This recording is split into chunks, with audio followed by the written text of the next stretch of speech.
여러분, 오늘 예수 그리스도가 부활하신 날, 그날을 기념하는 부활절기 주일에 오신 여러분들을 주의 이름으로 환영하며 축복합니다. 자, 우리 옆 사람하고 좀 기쁘게, 마스크를 썼건 안 썼건 그냥 큰 소리는 아니지만 할렐루야, 우리 주님 부활하셨습니다. 여러분, 부활을 믿으시기를 바랍니다.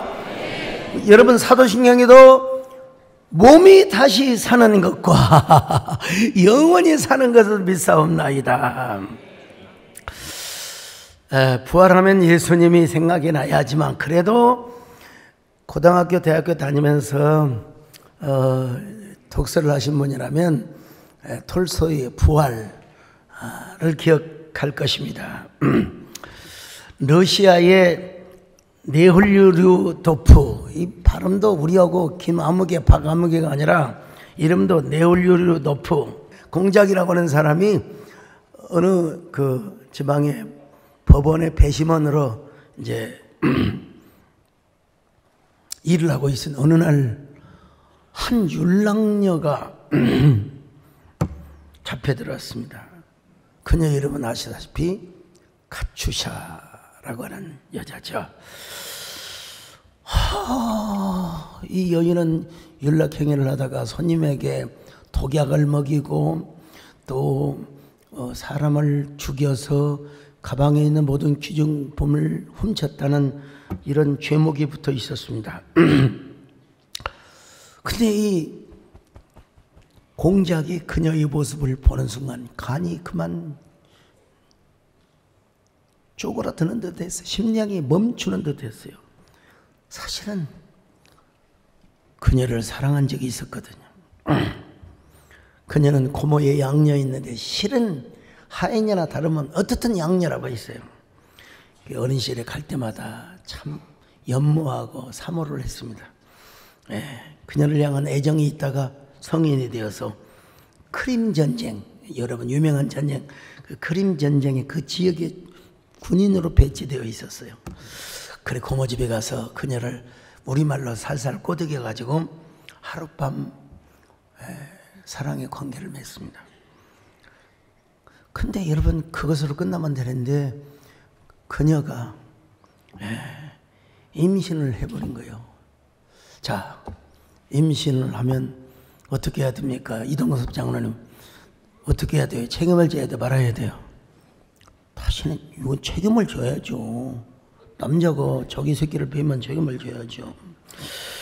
근데 이 남자 공작은 내팽겨 쳐버리고 여러분 도망을 가버리고 말았어요. 여자는요, 버림받았다, 배신감이 탁 들어요. 그래서 결국 장녀로 전락하게 됩니다. 근데 그 여자가 그럴 사람이 아닌데 어떻든 배심원들은, 그래서 이 공작이요, 그녀와 눈동자를 마주치는 순간 그녀가 막 소리를 지릅니다. 아닙니다, 아닙니다, 절대로 나는 죽이지 않았습니다, 억울합니다, 제발 살려주십시오. 이런 애처로운 호소에 네올리도프라고 하는 공작은 카츄샤의 무죄를 위하여 진짜 다방면으로 노력을 다했습니다. 그렇지만 그녀는 어쩔 수 없이 깜방에 갇히게 되고 나중에는 이제 시베리아, 추운 시베리아로 유배를 갑니다. 그제서야 네오리도프의 마음의 양심, 보석 같은 양심이 깨어나기 시작하죠. 그래서 그녀가 갇혀있는 감옥의 면회도 가고 마침내 이제 시베리아까지 찾아가서 지난날의 잘못된 행위를 속지 않은 마음으로 카츄샤, I'm sorry, 내가 잘못했어요.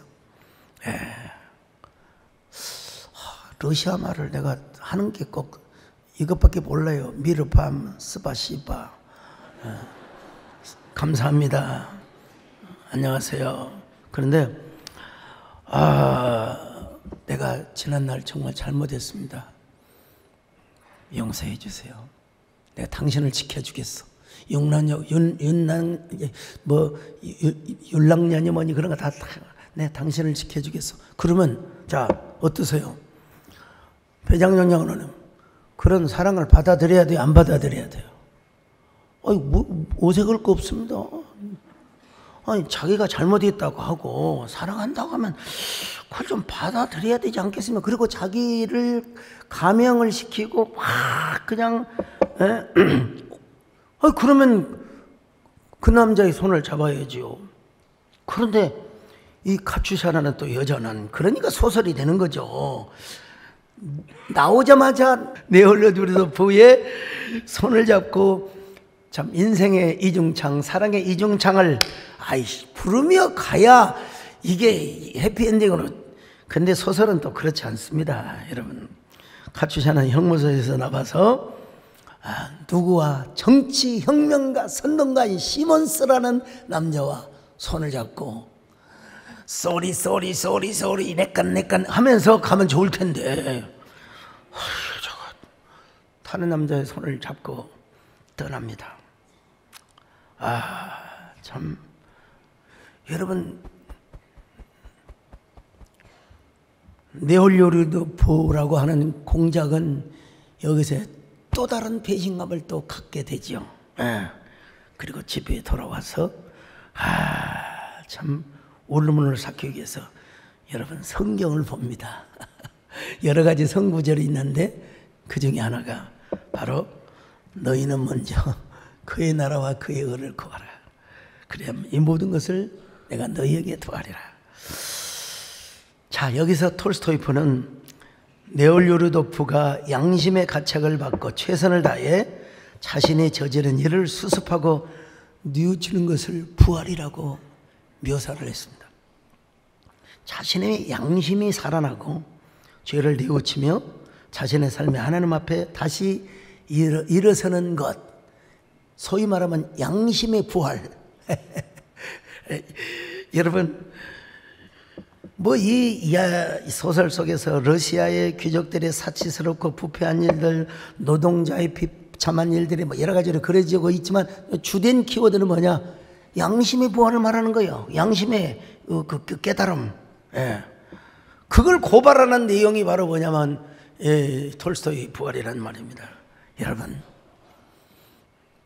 이 작품을 통해서 우리가 참 시사받은, 그리고 도전받고 교훈받은 여러 가지 교훈이 있죠. 도전적인 요소도 있죠, 사실은. 그러나 진짜 부활은 양심의 부활이 아니라 몸이 다시 부활하는 것입니다. 죽음에서 여러분 다시 생으로 변화되는 것입니다. 누가 하셨습니까? 예수님께서 하셨습니다. 그리고 이것을 믿는 사람의 공동체가 바로 교회 공동체이고 고백의 공동체입니다. 여러분요, 성경에서 말씀하신 대로 예수님은 죽은 지 사흘 만에 다시 살아나셨다고. 어떻게 죽음의 권세를 박살내버려 죽음의 사망 권세를 완전히 깨뜨리시고 여러분 사흘 만에 부활하셨다고 말씀하지 않습니까? 오늘 본문에도 그런 이야기가 진행되고 있습니다. 안식 후 첫날, 오늘날로 말하면 일요일, 주일입니다. 원래는 유대교에서는 오늘날도 제7일 안식교에서도 토요일을 하는데, 여러분 우리는 로드스데이. This is the day, this is the day, let the roads made. 이 날은 여러분 주님이 부활하시고 이 세상을 재창조하신 날입니다. 할렐루야. 사망 권세를 깨뜨리시고 여러분 죽음의 법칙을 박살내버리시고 그리고 하나님께 영광을 돌리신 날이 뭐냐? 이 날이라, 이 말입니다. 여러분요. 근데 여러분, 여자들이 참 열심히긴 해요. 예수님을 사랑했던 여인들, 수산나 마리아, 막달라 마리아, 할 것 없이 예수님의 어머니 마리아도 포함됐겠죠. 막 안식 후 첫날 새벽에 예수님의 무덤으로 달려갔어요. 근데 여러분, 예수님의 시신이 안 보여요. 세마포만 그대로 있는 거예요. 여러분, 그러면 예수님이 다시 살아나셨구나. He is listen. He is listen indeed. 오늘도 이렇게 영어가 잘 되는지 모르겠어요. 예수님께서 다시 살아나셨다는 걸 깨달아야 되는데 여인들도 이게 뭐지? 왜 예수님의 시신을 누가 가져갔지? 이 예수님의 제자들도 그런 생각을 했다 이 말입니다. 두려워서 벌벌 떨고 있는데 예수님의 제자들에게 예수님께서 나타내 보이셨잖아요. 그런데도 12제자는 아니지만 제가 보기에는 한 70문도 쪽에 속한 두 제자가 예루살렘에서 엠마오로 걸어가고 있었습니다. 그래서 예루살렘에서 엠마오는 25리니까 한 10km 정도 돼요. 거반 한 2시간 정도 될 겁니다. 걸어가는데. 자, 그 중에 한 사람이 누구냐면 글로바라고 하는 사람이었어요. 누가복음 24장 18절 같이 봅니다. 시작. 그 한 사람인 글로바라 하는 자가 대답하여 이르되 당신이 예루살렘에 체류하면서도 요즘 거기서 된 일을 혼자만 알지 못하느냐.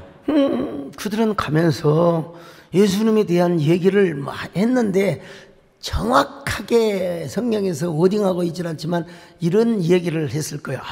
정말로 좋으신 분이셨는데 훌륭하신 하나님의 참 선지자였는데 참 근데 어떻게 그분이 십자가에 저렇게 비참하게 죽으실 수가 있단 말인가.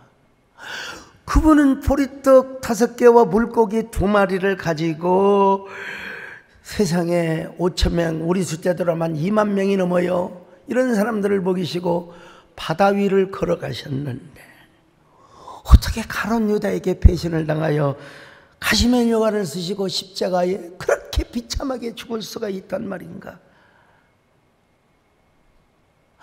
아니 그분은 하나님의 아들이라고 하셨는데 어떻게 무덤에 묻히실 수가 있단 말인가. 그러면서 아주 슬픈 기색을 하면서 여러분 사람이 죽을 때 가서 애도해야죠. 그러나 우리는 소망을 또 가져야 됩니다. 소망을 가져야 됩니다. 너무나 슬퍼하는 제자들에게 예수님께서 나타나셨어요. 나타나셨는데 그들에게 말을 거셨어요. 자, 17절을 보실까요? 시작. 예수께서 이르시되 너희가 길 가면서 서로 주고받고 하는 이야기가 무엇이냐 하시니 두 사람이 슬픈 빛을 띠고 머물러 서더라. 여러분 예수님께서 말을 거셨는데 막 징징 울어 징징 짜고 있는 거예요. 여러분 아이고 부활하신 예수님 여러분 지금 어제 봄비가 이제 촥 내렸잖아요. 이제 여러분 내일 모레 보세요.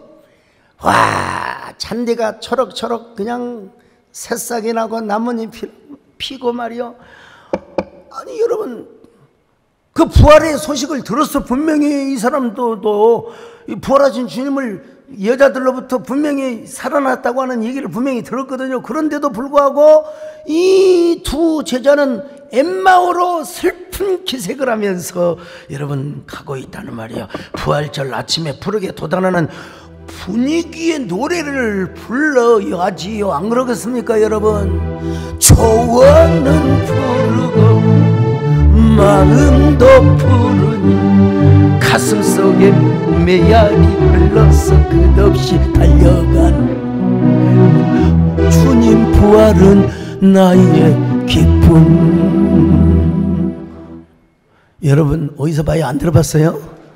우리 남진 장로님의 노래를 제가 뒤에 쫙 붙여가지고 와요. 예. 근데도 그들은 너무나 슬픈 막 스스로 슬퍼해요. 막 스스로 마음이 꽁꽁 얼어붙은 얼음덩어리가 되어버리고 말았어요. 예. 그분 훌륭하신 분이셨는데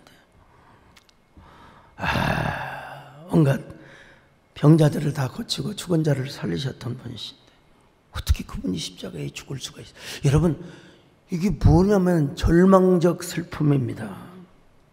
더군다나 아니 율법에 보면 하나님의 저주를 받는 사람이 십자가에 나무에 달려 죽는데 어떻게 예수님이 그럴 수가 있을까? 신명기 자 21장 23절 보실까요? 시작. 그 시체를 나무 위에 밤새도록 두지 말고 그날에 장사하여 내 하나님 여호와께서 내게 기업으로 주시는 땅을 더럽히지 말라. 나무에 달린 자는 하나님께 저주를 받았습니다. 나무에 달린 자는 하나님께 저주를 받아도 못 받고 있거든. 그러니까 그들이 진정한 하나님의 말씀, 인격적으로 주님을 만나지 않았던 한은 표면적으로 볼 때는 슬픈 기색을 할 수밖에 없었습니다. 물론 그들이 예수님을 사랑하지 않았던 것은 아닙니다. 분명히 예수님을 따랐고 할 수 있는 최선의 믿음을 다 가지려고 노력했지만 너무나 예수님의 죽음에 사로잡혀 있었어요. 너무나 십자가만 생각하고 있었던 거예요. 예. 그리고 예수님의 죽음에 대한 너무 애도의 슬픔에 젖어 있었던 것입니다. 여러분, 그래서 48시간 동안 아무 말도 못하고 슬퍼하고 너무나 애도하고 너무나 추모하고 참 그래서 걸어가면서도 엠마오로 걸어가면서 맨날 슬픈 얘기만 한 거예요. 슬픈 얘기만 한 거예요. 세상에. 근데 그 가운데 누가 계셨느냐? 낯선 분이 계셨네. 그분이 예수님이에요. 예수님이 참.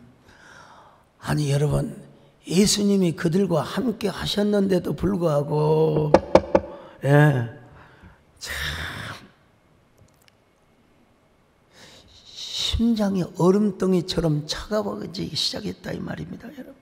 그런데 그들에게 우리 예수님이 어떻게 나타나셨느냐? 막 서프라이즈하게 나타나면 안 돼요. 그럼 심정지가 옵니다, 여러분. 우리 주님께서는 아주 자연스럽게, 우리 주님은요 아주 자연스럽게 대화에 끼어들고 그리고 부활의 영성을 그들에게 심어 주었던 거예요. 야! 왜 실망하느냐? 내가 약속했잖아. 사흘 만에 부활한다고. 여러분, 그렇지 않고 주님은요 아주 자연스럽게, 영어로 유식한 하면 아이스 브레이킹 하게 여러분 오셨습니다. 자, 누가복음 24장 15절로 17절 같이 봅니다. 시작. 그들이 서로 이야기하며 문의할 때 예수께서 가까이 이르러 그들과 동행하시나 그들의 눈이 가려져서 그인 줄 알아보지 못하거늘 예수께서 이르시되 너희가 길 가면서 서로 주고받고 하는 이야기가 무엇이냐 하시니 두 사람이 슬픈 빛을 띠고 머물며 서더라. 분명히 그들의 대화의 주제는 예수님의 십자가이고 또 맨 끝들이 부활이라고 하는 이야기가 워딩이 나온 건 사실입니다, 여러분. 그런데 이들의 귀에 분명히 예루살렘의 몇 여자들에 의해서 예수님은 다시 살아났다는 이야기를 들었는데 그게 믿어지지가 않았다는 것입니다. 믿어지지가 않았다. 도대체 부활은 무엇일까? 어떻게 사람의 몸이 다시 부활할 수 있단 말인가? 자, 여기 한번 누가복음 24장 18절로 24절 좀 길긴 하지만 한번 글로바가 뭐라고 말한가 한번 읽어보십시다. 시작. 그 한 사람인 글로바라 하는 자가 대답하여 이르되 당신이 예루살렘에 체류하면서도 요즘 거기서 된 일을 혼자만 알지 못하느냐 이르시되 무슨 일이냐 이르되 나사렛 예수의 일이니 그는 하나님과 모든 백성 앞에서 말과 일에 능하신 선지자이거늘 우리 대사자장들과 관리들이 사형 판결에 넘겨주어 십자가에 못 박았느니라. 우리는 이 사람이 이스라엘을 속량할 자라고 바랐노라. 이뿐 아니라 이 일이 일어난 지가 사흘째요. 또한 우리 중에 어떤 여자들이 우리로 놀라게 하였으니 이는 그들이 새벽에 무덤에 갔다가 그의 시체는 보지 못하고 와서 그가 살아나셨다 하는 천사들의 나타남을 보았다 함이라. 또 우리와 함께한 자 중에 두어 사람이 무덤에 가 과연 여자들이 말한 바와 같음을 보았으나 예수는 보지 못하였느니라 하거늘. 자기들이 안 봤다고, 자기들이 못 봤다고 안 믿는다. 이거 정말로 믿음이 더딘 사람이죠. 예. 참. 근데 예수님께서는요, 뭐라고 그렇게 화를 내지 않으셨어요. 예. 그냥 미소를 지으면서, 아까 뭐라고 그랬어요? 아이스 브레이킹. 그러면서 성경을 풀어주셨습니다. 자, 성경 25절로 27절 같이 봅니다. 시작. 이르시되 미련하고 선지자들이 말한 모든 것을 마음에 더디 믿는 자들이여, 그리스도가 이런 고난을 받고 자기의 영광에 들어가야 할 것이 아니냐 하시고, 이에 모세와 모든 선지자의 글로 시작하여 모든 성경에 쓴 바 자기에 관한 것을 자세히 설명하시니라. 예수님께서 약간은 강조하셨지만 화를 버럭 내지는 않으셨어요. 예. 따뜻하게 말씀하셨어요. 그리고 모세와 선지자들의 모든 말씀을 다 풀어주셨습니다. 예수님이 왜 그렇게 말씀해 주셨을까요? 자기들의 머리와 이성적으로는 납득이 잘 안 되지만 예수님이 말씀하시는 동안에 그들의 마음이 뜨거워지게 된 거예요. 마음이 뜨거워져요. 여러분, 그들이 어리석긴 하였지만 예수님의 말씀을 듣는 동안에 마음이 뜨거워졌습니다. 여러분도 오늘 이 말씀을 통해서 마음이 뜨거워지시기를 바랍니다. 여러분 마음속에 소망이 넘치시기를 바랍니다. 여러분 32절 한번 보세요. 시작. 그들이 서로 말하되 길에서 우리에게 말씀하시고 우리에게 성경을 풀어주실 때 우리 속에서 마음이 뜨겁지 아니하더냐 하고. 왜 우리 예수님이 서프라이즈하게 나타나지? 여러분 그렇게 나타날 수도 사실은 있습니다. 막 현란하게 쫙 공중에 구름을 타시고 야 내가 부활하였느니라 하면서 할 수 있을 텐데 아주 자연스럽게 일상에서 평범하게 만나 주셨습니다. 그래 이제 저녁이 오니까 예수님이 예수님인 줄 모르고 날이 기울고 날이 저물었으니 우리와 함께 해 주십시오. 함께 먹고 주무시고 가시기를 바랍니다. 분명히 자 28절로 30절 같이 보시겠습니다. 시작. 그들이 가는 마을에 가까이 가매 예수는 더 가려 하는 것 같이 하시니 그들이 강권하여 이르되 우리와 함께 유하사이다. 때가 저물어가고 날이 이미 기울었나이다 하니 이에 그들과 함께 유하러 들어가시니라. 그들과 함께 음식 잡수실 때 떡을 가지사 축사하시고 떼어 그들에게 주시니. 아니 난 이 본문을 읽을 때마다요 참 마음의 감동이 참 넘치. 아니 우리 부활을 믿읍시다. 당연히 믿어야죠. 근데 그 신령하신 몸으로 부활하신 예수님이 그냥 그들과 이 얘기하고 거기까지는 이해할 수 있는데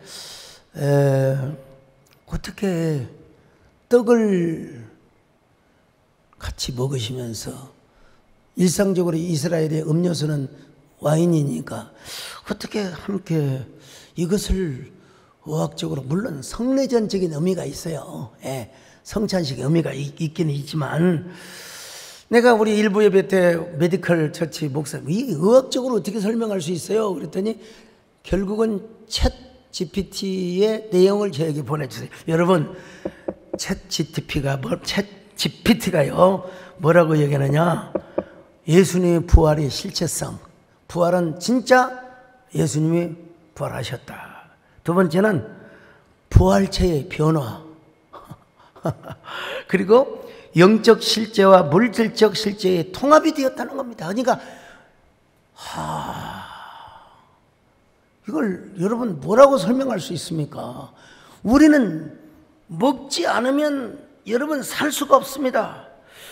그런데 여러분 예수님은 안 먹어도 돼요. 그런데 함께 성례전적인 의미로 떡과 잔을 함께 나누셨다는 이야기입니다. 참 놀라운 이야기죠. 정말 놀라운 이야기죠. 대단한 이야기죠.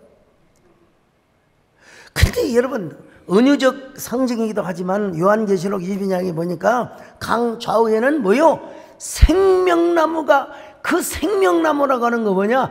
예수님의 종말론적인 그 존재 방식을 이야기하는데,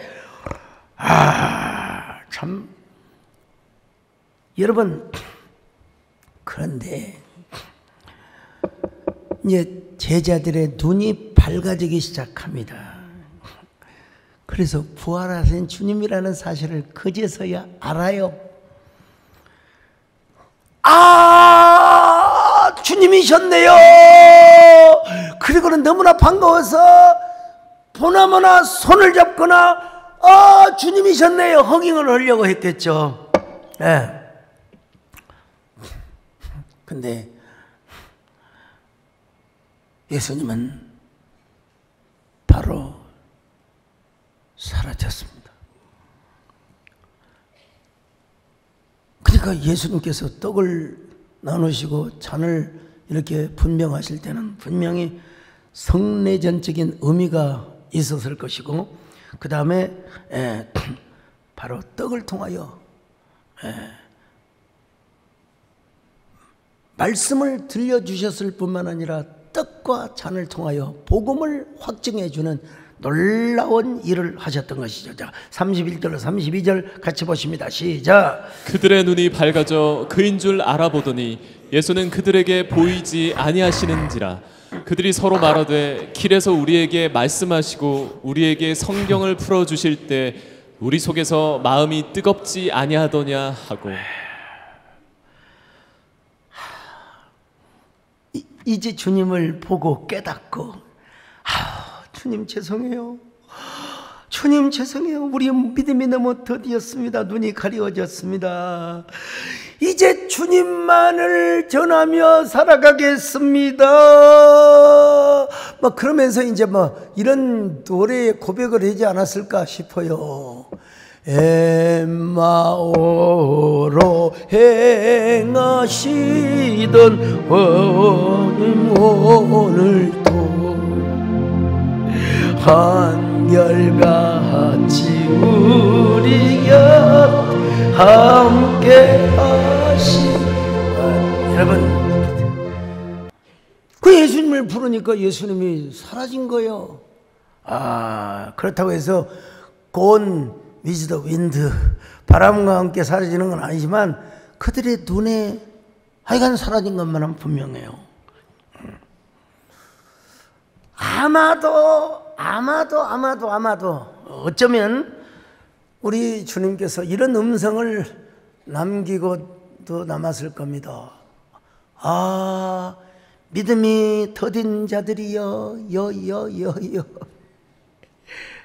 내가 그대들과 언제까지 함께 있어야 하겠느냐, 너희들은 이제 부활의 정인이 되거라,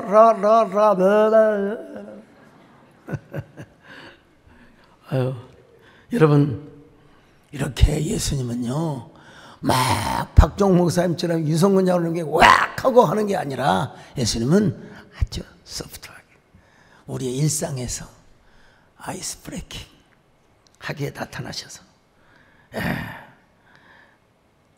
너무나 일상에서 나타나다 보니 그분이 주님인 줄을 몰랐다니까요. 그분이 주님인 줄을 몰랐어요. 그리고 주님이라는 사실을 깨닫자마자 바로 주님은 사라지고 말았습니다. 여기 시사가 큰데요. 자, 33절 35절 같이 봅니다. 시작. 곧 그때로 일어나 예루살렘에 돌아가 보니 11 제자 및 그들과 함께한 자들이 모여 있어 말하기를 주께서 과연 살아나시고 시몬에게 보이셨다 하는지라. 두 사람도 길에서 된 일과 예수께서 떡을 떼심으로 자기들에게 알려지신 것을 말하더라. 그러니까 우리에게 뭘 얘기해 주느냐? 꼭 증명하고 보여줘야만 믿는 것이 아니라는 거예요. 우리는 하나님께서 기록해 주신 이 말씀을 그냥 믿으면 되는 겁니다, 여러분요. 그러려고 하나님께서 우리에게 특별 계신 말씀을 우리에게 주신 거예요. 믿으시기를 바랍니다. 주님이 부활을 믿으시기를 바랍니다. 영국의 변호사 프랭크 모리슨이 쓴 누가 돌을 옮겼는가? 이 모리슨이라고 하는 이 젊고 똑똑하고 영리한 변호사가 있었습니다. 이 사람은 예수를 믿지 않았어요. 자신의 이성으로는 도저히 예수님이 부활했다? 이건 가짜다. 이건 완전히 이건 허구다. 거짓말이다. 어떻게 죽은 사람이 다시 살아날 수 있겠느냐? 이성적으로 그렇죠. 예. 아니 택도 없는 소리 말아라. 자, 저 중국의 공자, 그 다음에 또 누굽니까? 석가모니도 죽었어. 저기 저 인도에. 그리고 소크라테스, 플라톤 할 것 없이 인류는 다 죽었다 이 말이에요. 근데 어떻게 예수님이라고 다시 살아날 수 있겠느냐고 여러분 이런 질문을 할 수 있을 수 있죠. 그래서 이 사람은 예수 그리스도의 부활은 완전히 가짜다고 생각을 하면서 열심히 성경을 연구했습니다. 틀림없이 누군가가 예수님의 시체를 도둑질해 갔을 것이라고 추측을 했습니다. 이건 제자들이 꾸며낸 가짜 거짓말 이야기라고 그렇게 생각했습니다. 제자들의 거짓말을 증명하기 위하여 수많은 역사학자들, 우리 김윤호 교수님과 같은 분들을 만났어요. 예. 또 지질학자를 만났어요. 그리고 또 종교학자를 만났어요. 저기 유학을 하신 우리 이소동 집사님 같은 이런 분을 만났어요. 그리고 기독교를 공격하는 안티 기독교 학자들 모든 사람들을 다 만나서 자료를 다 수집했습니다. 근데 놀랍게도 결과가 뭔지 아세요? 예수의 부활은 사실이다. 예수의 부활은 진실이다가 아니라 팩트다. 팩트였다. 예. 바로 그래서 그 사람이 예수 그리스도를 영접하였습니다. 예. 그 사람 이름이 뭐라고요? 프랭크 모리슨이라는 사람. 예수의 부활을 가짜라고 거짓말이라고 노력하고 증명해내기 위해요. 여러분 배너라고 하는 영화도 여러분 갑자기 작가 이름이 생각이 좀 떠오르지 않나요? 그분도 예수 그리스도가 완전히 가짜고 예수 그리스도가 완전히 뭡니까? 부활이 가짜라는 걸 연구하다가 예수를 믿고 그 영화를 만들었습니다. 예. 예수님의 부활은 팩트다. 예. 그래서 누가 돌을 옮겼는가? 그리스도 예수 자신이 옮긴 거죠. 하나님께서 옮긴 게 아니에요. 제가 좀 시대 흐름을 따라잡기 위해서 하여간 저한테 그냥 출판사에서 책을 보내주기도 하고 저자가 보내주기도 합니다. 오늘 주보에 쓴 그런 송봉현 그 선생님이 쓰신 글을 제가 그대로 요약을 했는데 이 아들하고 통화를 한참 했어요. 오랫동안. 그러면서 돌아가는 현실 또 여러 가지 얘기를 하면서 아빠 신의 언어라는 책을 읽어봤어? 나한테 그래요. 그래서 내가 읽어봐야지. 상장 그거 아빠가 되어가지고 이 책을 안 읽으면 안 돼. 예. 이 책을 당장 다음날 사오도록 해서 이 책을 봤어요. 예. 이분은 프랜시스 S. 콜린스라고 하는 사람이 그 인간 안에서 인류 안에서 31억 개의 게놈 지도, 여러분 옛날에 구미등 시대 때부터 그걸 발견했던 사람입니다. 31억 개의 유전자 지도를 발견한 사람이었는데 그분에 의하면 유전자를 해독하면 해독할수록 하나님이 계신다는 것이 보인다는 거예요. 하나님의 존재가 증명이 된다는 거예요. 예. 하나님의 절대로 인간의 이 설계는 지적 설계가 아니고는 우연이라는 게, 진화론이라는 게 있을 수가 없다는 겁니다. 거기에 자세히 보면 종교와 기독교에 대해서 쭉 이야기하는 걸 보는데, 오늘 여러분, 천지를 창조하시는 하나님께서 성령으로 하여금 십자가에서 죽으신 예수 그리스도를 부활하게 하시는 거야. 당연하고 우리의 구원을 위해서요. 여러분, 하나님께서 부활하게 하신 것을 여러분 우리는 확실하게 믿습니다. 예. 그 부활하신 예수님께서 엠마오로 지금 가시는 가는 분들에게 나타나셔서 여러분 제자들의 마음을 뜨겁게 달구어 주셨다는 말씀을 다시 한번 우리가 확인해 볼까요? 32절입니다. 시작. 그들이 서로 말하되 길에서 우리에게 말씀하시고 우리에게 성경을 풀어 주실 때 우리 속에서 마음이 뜨겁지 아니하더냐. 마음이 뜨거운 건 우리가 아는데요, 여기서 주목해야 될 단어가 있습니다. 우리에게 성경을 풀어 주실 때에, 이게 헬라어로 보니까 호스 디에 노이겐이란 말입니다. 바로 뭐냐면요, 말씀을 열어준다. 예, 여러분, 하나님의 말씀을 그냥 오픈해 준다는 거예요. 열어준다는 말입니다. 제 유추로 보면 자꾸 이게 설교자들이나 이렇게 학자들은 어쩔 수 없지만 자꾸 성경을 이성적으로 납득하고 이해시키려고 하고, 근데 그렇지 못하는 부분이 있어요. 우리가 믿어야 할 부분도 있습니다. 여러분, 비근한 예로 삼위일체를 어떻게 무슨 비유로 설명을 해줍니까? 그냥 우리는 믿는 거예요. 신비적으로 믿는 거예요, 여러분요. 그런데도 불구하고 자꾸 이렇게 뭔가를 막 납득을 시키고 막 해설하려고, 여러분, 우리는 그냥 성경에 나와 있는 대로 몸이 다시 사는 것을 믿습니다. 예수님께서 제자들에게 아이스 브레이킹으로 나타나신 것을 믿을 뿐입니다, 여러분요.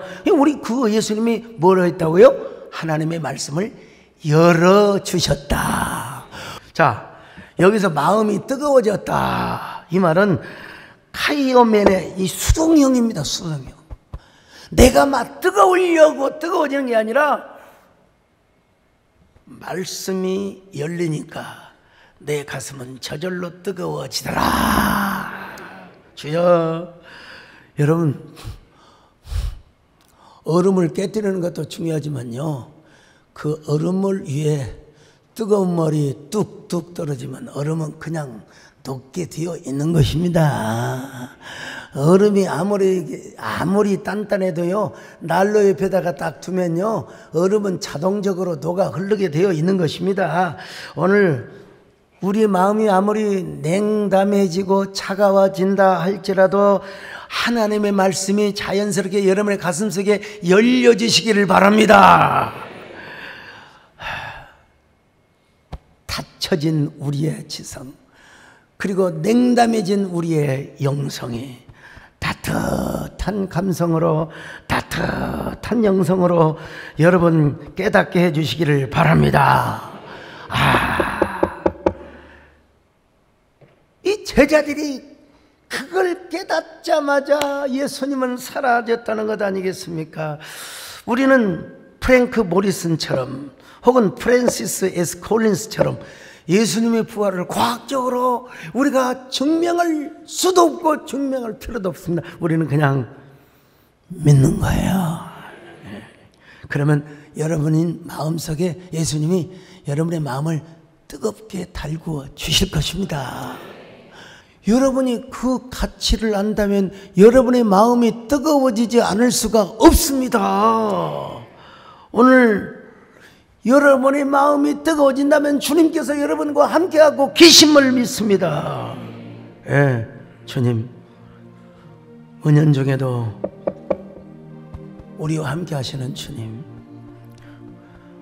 우리의 나도 모르게 차가워졌던 믿음, 하나님 뜨거움으로 다시 군불이 태워지게 하여 주옵소서. 산불이라고 하기에는 좀 미안한 표현이지만 오늘 어떤 분이 산불원금에 귀하게 동참하셨더라고요. 그대로 전달하겠습니다. 우리의 말씀이 열리게 하여 주셔서 우리에게 뜨거운 가슴으로 반드시 허락하여 주옵소서. 우리 언제나 주님 부활을 소망으로 하며 살아가는 저희들 되게 하여 주시옵소서. 주 하나님 독생자 예수 나를 위하여 오시며 내 모든 죄 다 사하시 죽음에서 부활하신 나의 살아계신 주 나의 참된 소망 걱정하시 전혀 하나님 우리 가슴에 손을 얹고 기도합니다. 하나님 지금까지 의심했던 저희들 너무나 차가웠던 나의 심장에 주님이 아이스 브레이킹하게 우리의 가슴을 노크해 주시고 우리의 마음에 찾아오시고 우리의 손을 잡아 주시옵소서. 주님 붙들어 주시옵소서. 주 하나님을 참된 소망으로 여기며 살아갈 수 있도록 함께하여 주옵소서.